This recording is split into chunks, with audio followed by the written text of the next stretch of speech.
The uniqueness about Rosh Hashanah falling out Shabbat, practically speaking, is that the first day we don't blow the shofar. It's beyond the scope of this podcast to get into the complex halachic mechanics of it, discussion. Suffice it to say, it's not actually for the reason most people think it is. You are listening to the JP Show, where we discuss the issues you care about from a Jewish perspective. I am Rabbi G. And I am Rabbi Levi. And we hope you enjoy this episode. Welcome back to another JP Show. I'm here with Rabbi Levi. Hope everyone is doing well. Subscribe or leave a review wherever you listen to your podcasts. And enjoy. Things are super, super busy here at BINA at the moment. It's the month of Elul. Yeah, I feel like it's really busy. Yeah. But it's good. I mean, people are coming. We're doing lots of things in different parts of BINA. Kayemet. Stay tuned. Watch the emails. Watch the WhatsApps. In fact, we're so busy that I discovered yesterday a new thing. That's it's right. still on today, by the way. It's a big problem. That's a very big problem. In case you haven't got a broadcast from us in a day or two, it's because WhatsApp is now considered doing something new, that where they're putting a limit on how many broadcasts we could send, and they didn't tell us. So yesterday I tried to send a broadcast for some activity that we're doing, and it said we reached our limit for the month. I don't know when the month. It's a little bit anti-Semitic, to be honest with you. Yeah, I think so. Sure. In the month of Elul, to limit the amount of WhatsApps that we can send out. It's really not nice. I'm not sure if I'm supposed to make jokes about anti-Semitism, but yeah. No, you got to sometimes make jokes, otherwise it gets too serious. That's right. But we'll find a way. We'll send emails. We'll have statuses on the phone. What else can we do? Plenty of other things. Social media, Facebook, Instagram, it's all there. And today I sent a lot of. Actually, I wanted to send a broadcast out, but there's no broadcast, so I actually sent a lot of private messages. Maybe it's better because some of you I know archive my broadcasts or whatever you call it, the WhatsApp groups and things like that. So yeah, we'll just send you private messages. It's more personal. It takes more time, but you know. So it is gearing up to the big days. We are 2.5 weeks away from Rosh Hashanah. Oh, it's unbelievable. Yeah. And it's a special Rosh Hashanah. That's what I wanted to discuss today. It's a very unique Rosh Hashanah. Rosh Hashanah this year, the first day Rosh Hashanah is on Shabbos. First day Rosh Hashanah is on Shabbos. Second is on Sunday. And the way it works in the month of Tishrei is that Sukkot and Shmini Atzeret always fall out on the same day as Rosh Hashanah. So that means we have 3 times the festival on Shabbat. And then the second day is always outside of Israel. When we have a second day, is going to be on Sunday. The uniqueness about Rosh Hashanah falling out Shabbat, practically speaking, is that the first day we don't blow the shofar. It's beyond the scope of this podcast to get into the complex halachic mechanics of it, discussion.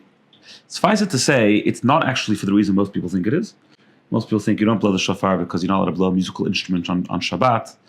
Truth is, you can't blow a musical instrument on Yom Tov either. So it's actually not the reason. There's a whole passage in the Talmud which explains the reason, and then there's obviously, like everything in Jewish law, it's layers upon layers. But the bottom line is, mystical reasons. There's correct. Kabbalistic reasons. Bottom line is, we're not going to be blowing the shofar the first day. Second day, we definitely will be.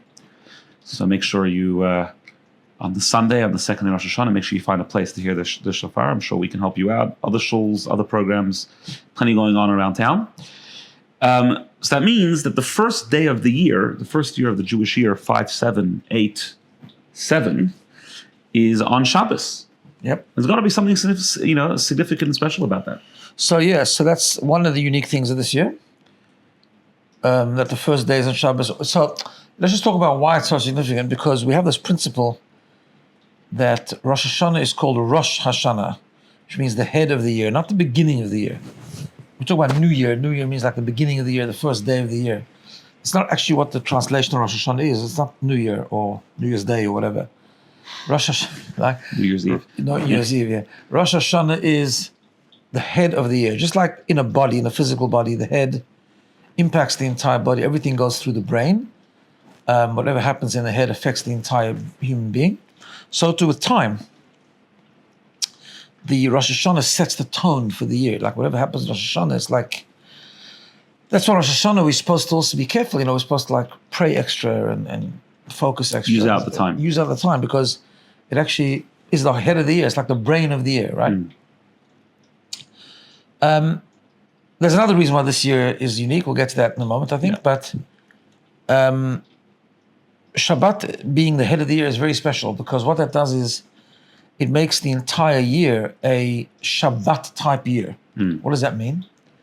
So Shabbat has many different aspects to it. One is that it's a day of calmness, it's a day of pleasure, like menucha, rest, calmness, like God rested on the seventh day, it says, right?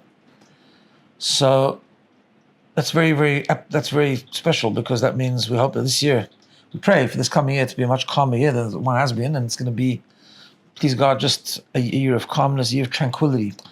And I think we talk about the rest of Shabbat. We're not talking about just physical rest, like you go for a shluch or something. Yeah.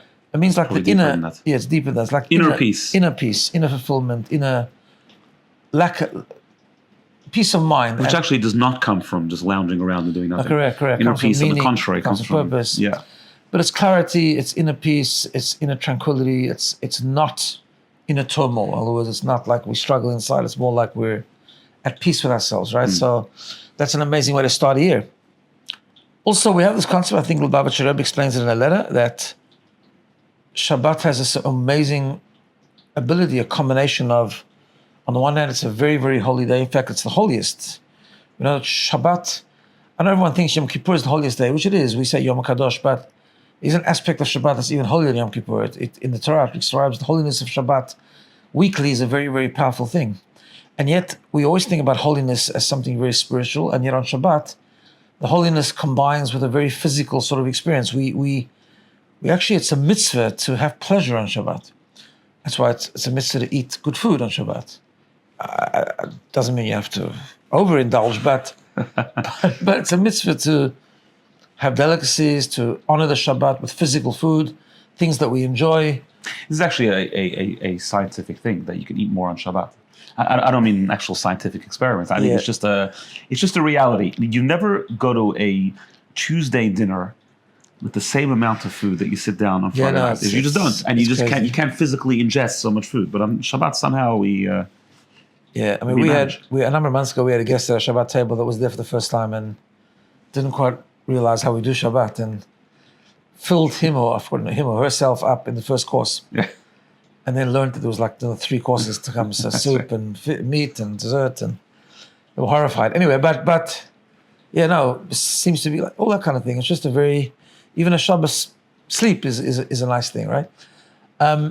So we learn extra on Shabbat, we engage in spirituality, but also combines with the very physical, which is really what Judaism is all about taking the most lofty things and bringing it down into the realm of the physical. And that's all how Shabbat, I mean, that's every Shabbat, but that's all how the year starts this year, which is very special. So it's a good thing. It's a good thing. We're starting out on a good tone. Yeah, I mean, we missed the shofar, but it's always nice to have the shofar on Rosh Hashanah day. But sure. But Kabbalah tells us that Shabbat accomplishes whatever the shofar has to accomplish. We never miss out. There's no such thing as because it's Shabbat we're going to miss out. Of course not. Yeah. So so it's a beautiful way to start the year.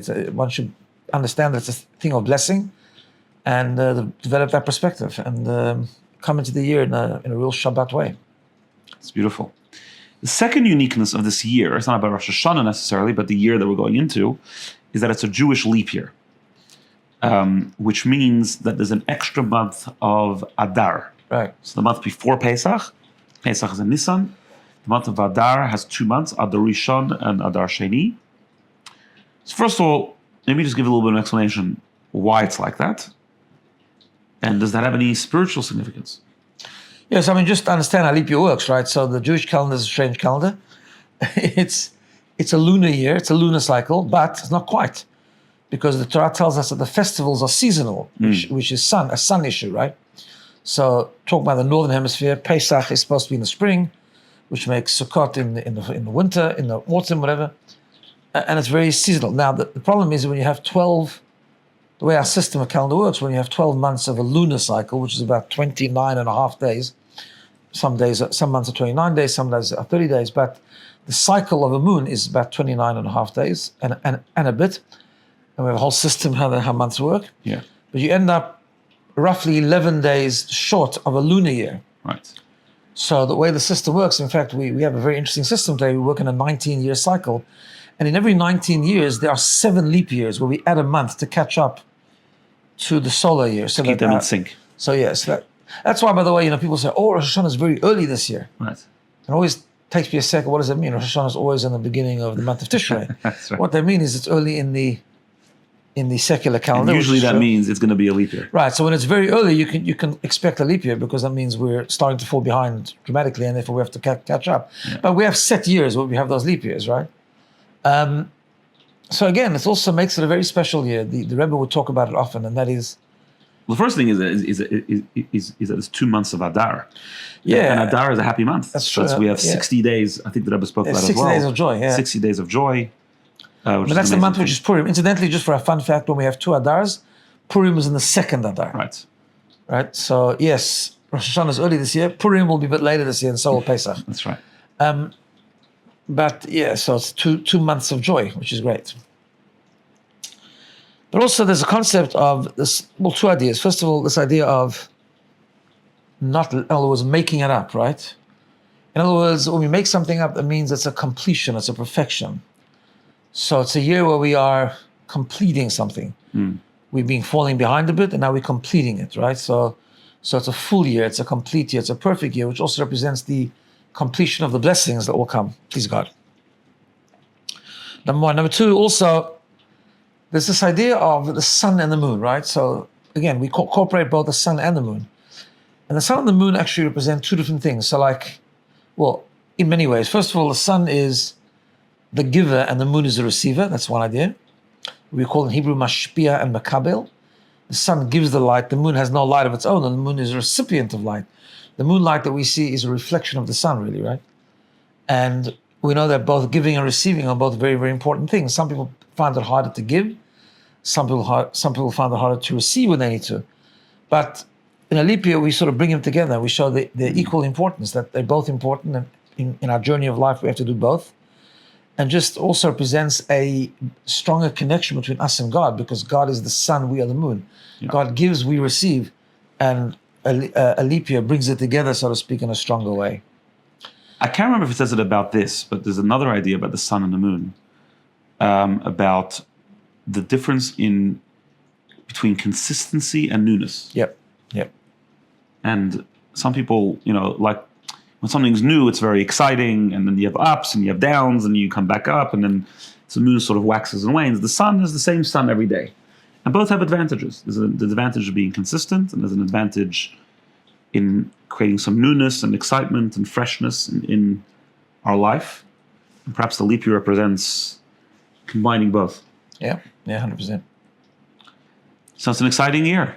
It is, and we've got lots on. But I think we've mentioned this before. The more we prepare for something, the more meaningful it is. That's right. So we've got, 2.5 weeks left. Lots on at BINA. We've got learning almost daily. We've got some special events, like in BINA Living, we've got the Thursday morning special event called Courage and Hope, which I think is the 3rd of September. For women, come along. We've got a home shira coming up. We've got a men's club. We've got Kayemet stuff for the young adults. We've got Bet Midrash. We've got all sorts of things happening over the next 2.5 weeks. Very packed. So watch our emails, watch our WhatsApps, get the broadcast when WhatsApp decides to give it back to me, and just come along. But I think, as Rabbi Levi said before, also not just preparation, but on Rosh Hashanah. It's so important. I mean, apple and honey is really good in the first night Rosh Hashanah meals. Everyone hosts and gets really nervous about the big crowds and family issues and all that kind of stuff is really great. But really, the Rosh Hashanah day is really the powerful time. And that's, this year, especially the second day. Yeah, the second day, especially because when you hear the shofar. So let us know if you need someone to hear the shofar, or if you want to know where we belong the shofar, just be in touch and make sure that you hear the shofar on Rosh Hashanah day, second day this year particularly. All right, see you next time. See you next week.